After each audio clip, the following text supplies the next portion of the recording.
उनको लाने के पीछे की कहानी थी कि आरसीपी सिंह का कद कम करना और उनके बेटा को मंत्रिमंडल का हिस्सा बनाया। ममता बनर्जी की चर्चा ज्यादा है, या वो भाजपा के साथ हैं या नहीं। जो नई स्क्रिप्ट लिखी गई है उसमें उपेंद्र कुशवाहा की भूमिका। नोरमा ग्रुप, जो सोचता है वो करता है।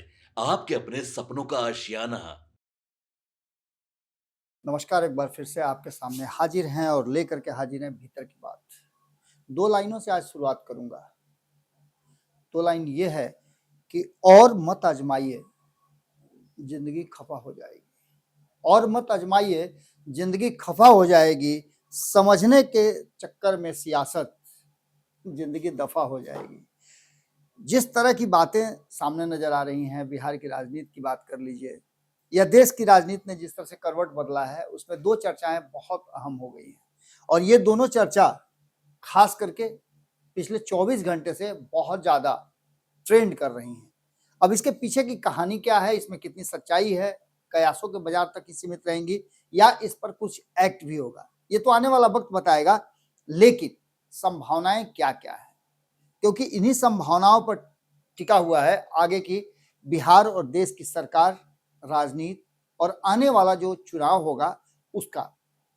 ये पूरा भविष्य कहीं ना कहीं इसकी पटकथा लिखी जा चुकी है और इसमें जो नई स्क्रिप्ट लिखी गई है उसमें उपेंद्र कुशवाहा की भूमिका, ममता बनर्जी की भूमिका, मायावती की भूमिका, चंद्रबाबू नायडू की भूमिका और बाकी के जितने भी दल हैं, या वो भाजपा के साथ हैं या नहीं है, उनमें से कई दलों की भूमिका बड़ी होने जा रही है, जिनके जिनके पिछले कई वर्षों में या फिर कहा जाए इन 12 वर्षों में, जब नरेंद्र मोदी का पदार्पण हुआ 2014 में, तब से लेकर के अब तक जो लगभग हाशिए पर चले गए हैं, जिनकी पार्टी समाप्त हो गई है या जो समाप्ति के कगार पर है, उन सब को लेकर के ये बातें कही जा रही हैं, जिसमें उपेंद्र कुशवाहा और ममता बनर्जी की चर्चा ज्यादा है। क्योंकि ममता बनर्जी और उपेंद्र कुशवाहा की चर्चा इस देश की राजनीति की वो एक छोटी सी कड़ी है जो इस देश के मूड को, मिजाज को और भारतीय जनता पार्टी के बढ़ते प्रभाव को दर्शाती है। इसमें सीधी सीधी बात है कि अब ये दोनों क्या करेंगे। उपेंद्र कुशवाहा ने एक फैसला लिया था, जिस फैसले को भारतीय जनता पार्टी और एनडीए के गठबंधन ने स्वीकार किया था। वो था कि उनके बेटा किसी भी सदन के सदस्य नहीं है, उसके बावजूद उनको मंत्रिमंडल का हिस्सा बनाया गया। अगर ऐसी कोई बात थी, इनकी बात नहीं मान्य थी, तो उसी समय इसको रिजेक्ट किया जा सकता था, क्योंकि बिना उपेंद्र कुशवाहा के भी सरकार बनने में कोई समस्या नहीं थी बिहार में। न तो केंद्र की सरकार में कोई अंतर पड़ना था, क्योंकि इनके वोट से कुछ होना भी नहीं था, ये राज्यसभा के मेंबर थे। लेकिन इसके बावजूद भी भारतीय जनता पार्टी और एनडीए के घटक दलों ने उपेंद्र कुशवाहा की उस बात को, उनके फैसले को स्वीकार किया और उनके बेटा को मंत्रिमंडल का हिस्सा बनाया गया। इससे ये साबित हो गया, दो बातें सामने आई। पहली तो ये कि उपेंद्र कुशवाहा की पार्टी के भीतर इस फैसले को लेकर के विद्रोह हो गया। उनकी पत्नी को छोड़ करके बाकी 3 विधायक थे, वो तीनों 3 दिशा में भागने लगे। कई मीटिंग्स हुई, कई तरह के बयान आए और इस सब के बावजूद किसी भी तरह से संभालने में, समझने में, समझाने में उपेंद्र कुशवाहा सफल हो गए और अंततः उपेंद्र कुशवाहा की पार्टी बची रह गई।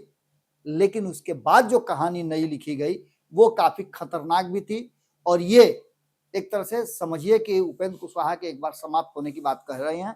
ऐसे में उपेंद्र कुशवाहा क्या करेंगे, क्या अपनी पार्टी का विलय करेंगे, ये कहानी का एक प्लॉट था जिसकी स्क्रिप्टिंग हो गई है, हम आगे बताएंगे। दूसरी कहानी ममता बनर्जी से शुरू होती है। ममता बनर्जी के 1.5 दशक के शासनकाल से शुरू होकर के ये उनके पतन तक कहानी लिखी जा रही है। हमने आपको खबरों में बताया था कि बिहार और देश की राजनीति को ममता बनर्जी से क्या लेना देना, लेकिन है इसका बड़ा असर है।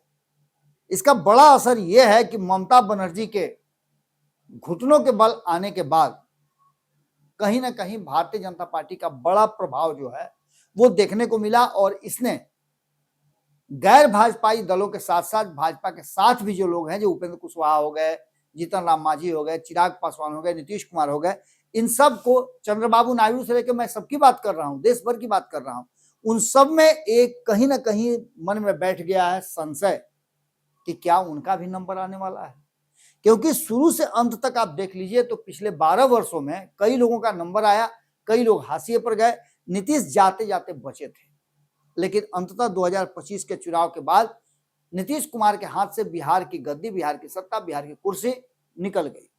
अब इसके आगे क्या, क्योंकि नीतीश कुमार जिसके दम पर भारतीय जनता पार्टी को खूंटे से बांध करके रखते थे, स्थिति उसकी भी अच्छी नहीं है। 2025 के चुनाव में कांग्रेस तो गई ही, वाम दल गए ही, बाकी की पार्टियों का खाता तक नहीं खुला। एआईएमआईएम किसी तरह से सरवाइव करते हुए 5 सीट लेकर के आई है, लेकिन एआईएमआईएम बिहार में विकल्प नहीं बन सकती है, यह भी सबको पता है। ऐसे में सबसे ज्यादा अगर कहीं चिंता का कारण हुआ है तो राष्ट्रीय जनता दल का घुटनों के बल आना हुआ है। तेजस्वी यादव के नेतृत्व में जो कहा यह जा रहा था कि भारतीय जनता पार्टी को टक्कर देने वाला अब आ गया है, लालू प्रसाद का जो वोट बैंक है 30%, उस वोट बैंक के सहारे थोड़ा सा इधर उधर कर लिया जाए, थोड़ा सा अपना दिमाग लगा दें तेजस्वी यादव, तो भारतीय जनता पार्टी को घुटनों के बल लाया जा सकता है बिहार में। लेकिन बिना नीतीश के ये संभव नहीं हो रहा था। अब नीतीश कुमार के लिए प्रॉब्लम यह है कि अगर राष्ट्रीय जनता दल समाप्त हो गई तो नीतीश कुमार को पूछेगा कौन, उनकी पार्टी को कौन पूछेगा। और अगर ऐसा नहीं होता है, लोगों की संभावनाएं समाप्त हो जाती हैं कि नीतीश कुमार फिर से बाउंस बैक कर सकते हैं, तो ऐसी स्थिति में जो स्थिति बाकी के दलों की हुई उससे भी बुरी स्थिति नीतीश कुमार की पार्टी के हो जाएगा, क्योंकि इनकी पार्टी को अब संभालने वाला, खूंटा ठोक करके बैठने वाला और पार्टी को संगठित रखने वाला ही नहीं नजर आ रहा है। जनता दल यूनाइटेड कभी भी किसी दूसरे का नेतृत्व स्वीकार नहीं करेगी और नीतीश कुमार के पुत्र अभी तैयार नहीं हुए हैं। आरसीपी सिंह है नहीं, जिनके आने न आने पर कई चर्चाएं हो चुकी हैं। मनीष वर्मा, जिनको हाशिए पर रखा गया है। 2 बड़े नेता अभी लीड कर रहे हैं। और इसी बीच में आपको बता दें कि एक मुलाकात ललन सिंह और उपेंद्र कुशवाहा की हुई है, जबकि आपको यह भी पता होगा कि जब एक समय आया था जिसमें ललन सिंह के कारण ही कहा जाता है कि उपेंद्र कुशवाहा को जदयू छोड़ना पड़ा था। जदयू में उन्होंने अपनी पार्टी का 21 मार्च को 2021 को विलय किया था। ये पूरी कहानी आपको पता होगी, थोड़ा सा मैं बता देता हूं कि जब 2020 का चुनाव हुआ और उपेंद्र कुशवाहा शून्य पर चले गए तो उनको लगा कि उनकी राजनीति समाप्त हो जाएगी, क्योंकि 2019 भी उनके हाथ से निकल गया था और 2020 भी निकल गया था। 2021 में उन्होंने फैसला लिया और इस फैसले में कई लोग उनके साथ थे। उनको लाने के पीछे की कहानी थी कि आरसीपी सिंह का कद कम करना, और ऐसा हुआ भी। उपेंद्र कुशवाहा को ला करके सबसे पहले आरसीपी सिंह को पार्टी से बाहर का रास्ता दिखाया गया। एक लॉबी काम करना शुरू कर चुकी थी तभी से नीतीश कुमार के इर्द गिर्द। नीतीश कुमार भी इस बात को अच्छी तरह से समझ नहीं पाए। उन्हें लगा कि स्थितियां जो हैं, परिस्थितियां जो हैं, वो इसी तरफ इशारा कर रही हैं। आरसीपी सिंह के विरुद्ध एक बड़ा नेक्सस तैयार किया गया और आरसीपी सिंह को निकाल दिया गया। उसके बाद की कहानी आपको पता है। उपेंद्र कुशवाहा ये सोचने लगे कि अब नीतीश का तो उत्तराधिकारी वही होंगे। तब वो ये बात नहीं कहते थे कि निशांत को ले आइए, निशांत को उप मुख्यमंत्री बनाइए, नहीं कहते थे। उनको इस बात की नाराजगी थी कि नीतीश कुमार आखिर यह फैसला क्यों ले रहे हैं। और जैसे ही नीतीश कुमार ने ये कहा 2022 में तेजस्वी यादव के साथ जाते कि अब मेरे बाद इन्हीं लोगों को देखना है ना, वहीं से नीतीश कुमार का को देख करके नीतीश कुमार की पार्टी, नीतीश कुमार के फैसले से चेचिस टेढ़ा हो गया उपेंद्र कुशवाहा का। और उपेंद्र कुशवाहा तब तक उपेंद्र कुशवाहा के विरुद्ध एक नया नेक्सस, जिस तरह से आरसीपी सिंह को बाहर किया गया था, वैसे अब उपेंद्र कुशवाहा के बढ़ते प्रभाव को देखते हुए उनको बाहर करने की तैयारी शुरू हो चुकी थी। दोनों ही परिस्थितियां उपेंद्र कुशवाहा ने स्वीकार की और वो पार्टी से फिर बाहर हो गए और एक नई पार्टी का फिर से उन्होंने सृजन किया। अब उसी पार्टी के विलय की बात कही जा रही है कि फिर से जदयू में आना है। जदयू में नेतृत्व की कमी हो गई है और लौकुश के बिना ये जो जदयू है उसको आगे बढ़ाना संजय झा और ललन सिंह के बस में नहीं है। उनको भी एक ठेहा चाहिए जो लौकुश समीकरण से आता हो। अब इस परिस्थिति में उपेंद्र कुशवाहा को विकल्प के रूप में देखा जा रहा है। उपेंद्र कुशवाहा बार बार निशांत को बड़ा पद दिए जाने की बात कर रहे हैं। नीतीश कुमार के इस्तीफे पर उनको नाराजगी है। खैर, इन सारी बातों के साथ साथ जो वर्तमान स्थिति बनी है, जो संदर्भ बना है, उसमें यह भी आपने सुना होगा कि उनकी पार्टी का विलय करने के लिए भारतीय जनता पार्टी भी दबाव बना रही थी। उन्होंने स्वीकार नहीं किया, क्योंकि भारतीय जनता पार्टी के अंदर जाने के बाद वो जान रहे हैं, देख रहे हैं कि आरसीपी सिंह की स्थिति क्या हुई। उन 7 लोगों ने जो 2024 में समर्थन किया था सरकार का अपनी पार्टी के साथ विद्रोह करके, उन लोगों की स्थिति क्या है, हाशिए पर चले गए हैं। इसलिए उपेंद्र कुशवाहा के लिए विकल्प अगर है कोई, तो इस संभावना से इनकार नहीं किया जा सकता है कि अगर कोई ऐसी संभावना बनती है तो उपेंद्र कुशवाहा भी एक बार फिर अपनी पार्टी और अपने प्रभाव को बढ़ाने के लिए कोई नया फैसला ले सकते हैं। क्या करेंगे ये तो आने वाला वक्त बताएगा, क्योंकि 13 तारीख को जब उनकी राष्ट्रीय कार्यकारिणी, राष्ट्रीय परिषद की बैठक होगी दिल्ली में, क्या फैसला निकल करके आता है। हालांकि इसमें बहुत बड़ा फैसला तो होता हुआ दिखाई नहीं दे रहा है, लेकिन चर्चाएं हैं, चर्चाओं का क्या। दूसरी तरफ एक और बड़े दल जो कि एक राज्य में सरकार चला रहा था पिछले 1.5 दशक से, ममता बनर्जी की टीएमसी, इस पार्टी के भी विलय की कहानी और स्क्रिप्टिंग कहा जा रहा है कि लिखी जा चुकी है। इनका उदय जो हुआ था वो कांग्रेस से ही हुआ था। कांग्रेस में रहते हुए इन्होंने अपनी नई पार्टी बनाई और नई पार्टी बना करके पश्चिम बंगाल की राजनीति में इनका मजबूत पकड़ बना। लंबे समय तक ये एनडीए का हिस्सा रही हैं। रेल मंत्री से लेकर के कई विभाग संभाला है इन्होंने, और उसके बाद पश्चिम बंगाल का चुनाव जीत करके ये वहां स्वतंत्र रूप से मुख्यमंत्री बनी और उसके बाद 3 चुनाव लगातार जीत करके आए।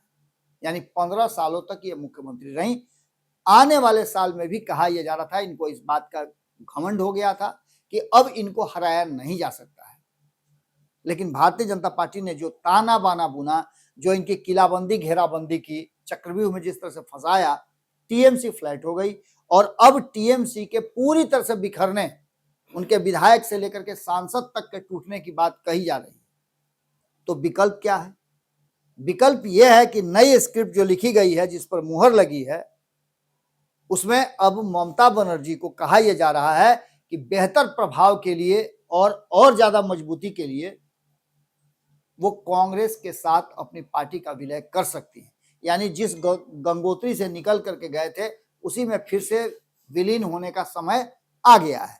अब यहां से भारतीय जनता पार्टी से चूंकि बड़ी लड़ाई लड़नी है और मुखर लोगों की जरूरत भी है, तो ममता बनर्जी का क्या विलय होगा नहीं होगा ये तो आने वाला वक्त बताएगा। लेकिन चर्चा यहां तक होने लगी है कि उनको राष्ट्रीय कार्यकारी अध्यक्ष या पार्टी का उपाध्यक्ष बना करके बड़ी जिम्मेवारी दी जा सकती है, उनके लोगों को एकोमोडेट किया जा सकता है और तृणमूल कांग्रेस पूरी तरह से अब आईएनसी यानी इंडियन नेशनल कांग्रेस का हिस्सा बनेगी। ये अगर होता है तो आगे क्या होगा, हमने आपको बताया था।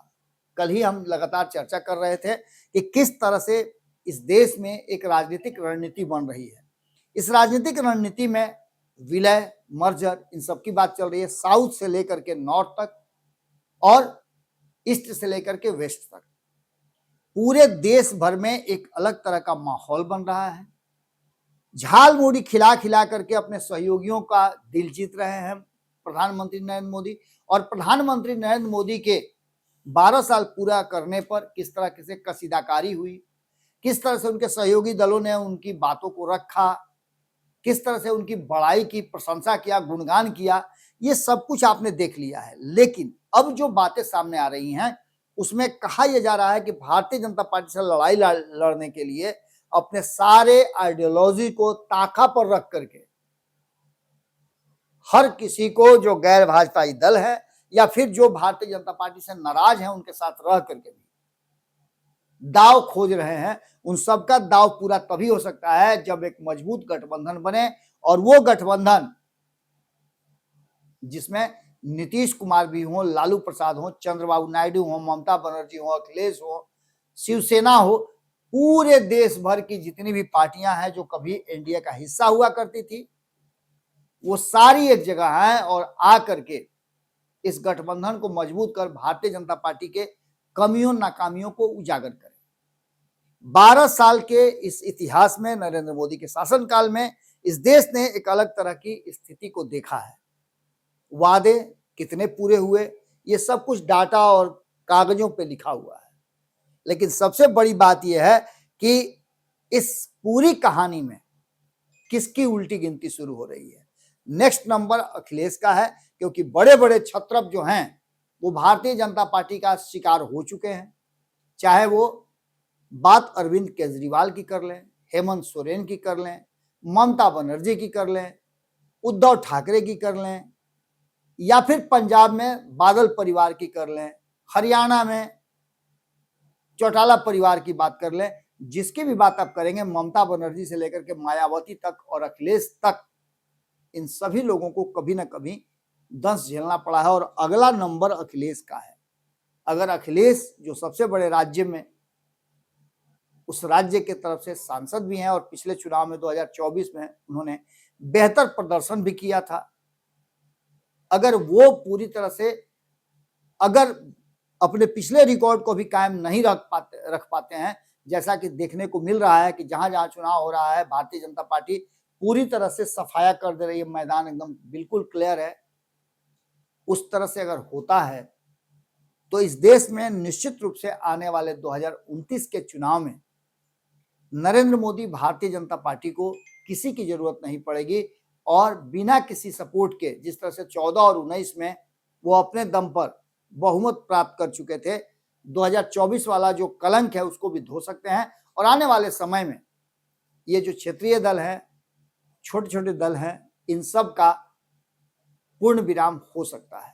यही कारण है कि सब इस बात को समझ रहे हैं और इस नए स्क्रिप्ट पर पार्टी का विलय करना हो या जो कुछ भी करना हो, अपने आइडियोलॉजी को ठंडे बस्ते में रख करके, अपनी भावनाओं को बंद कमरे में रख करके और एकजुट होकर के एक साथ जुड़ने के लिए अगर कुछ भी सेक्रीफाइस करना हो तो ये कर सकते हैं, लेकिन अब तक सबने इनकार किया है। ऐसे उपेंद्र कुशवाहा जो हैं वो अंतिम समय तक, जिस दिन वो जा रहे थे पार्टी का विलय करने के लिए 2021 में, उस समय तक उनके गाड़ी पर बैठने तक हमारी बातचीत हुई और उन्होंने कहा कि ऐसा हो ही नहीं सकता है, हम क्यों विलय करेंगे अपनी पार्टी का, और जाकर के विलय कर दी, जबकि उनके लोगों से ही जानकारी मिल गई थी कि वो अपनी पार्टी का विलय करने जा रहे हैं। यहां तक कि वो अपने लोगों का फुल समर्थन भी नहीं कर पाए, अपने आप को तो विलय करा लिए, एमएलसी बन गए, मंत्रिमंडल में भले शामिल नहीं हुए, उसकी नाराजगी उनको थी ही, लेकिन बाकी के लोगों के साथ जो उन्होंने किया उसकी नाराजगी आज भी है। उपेंद्र कुशवाहा जब अपनी पार्टी लेकर के बाहर हुए, नई पार्टी बनाए, जदयू से बाहर हो गए, तब भी उन लोगों ने उपेंद्र कुशवाहा का साथ छोड़ा और आज भी वो जनता दल यूनाइटेड में हैं। तो सीधे तौर पे जो वर्तमान परिस्थिति बनी है उसमें कुशवाहा और ममता के साथ साथ उन सभी दलों पर निगाह है कि वो क्या एक्ट करते हैं। भारतीय जनता पार्टी के सामने राष्ट्रीय दल को खड़ा होना पड़ेगा और इसके लिए 2 या 3 राष्ट्रीय दल जो बचे हुए हैं उनमें से कांग्रेस सबसे मजबूत नजर आ रही है, वाम दलों का एक तरह से समझिए तो सफाया ही हो गया है। अब ये सब मिल करके क्या खेल खेलते हैं, किस तरह का स्क्रिप्ट लिखते हैं और इस कहानी में कौन कौन पात्र बनता है, ये देखना बड़ा दिलचस्प होगा।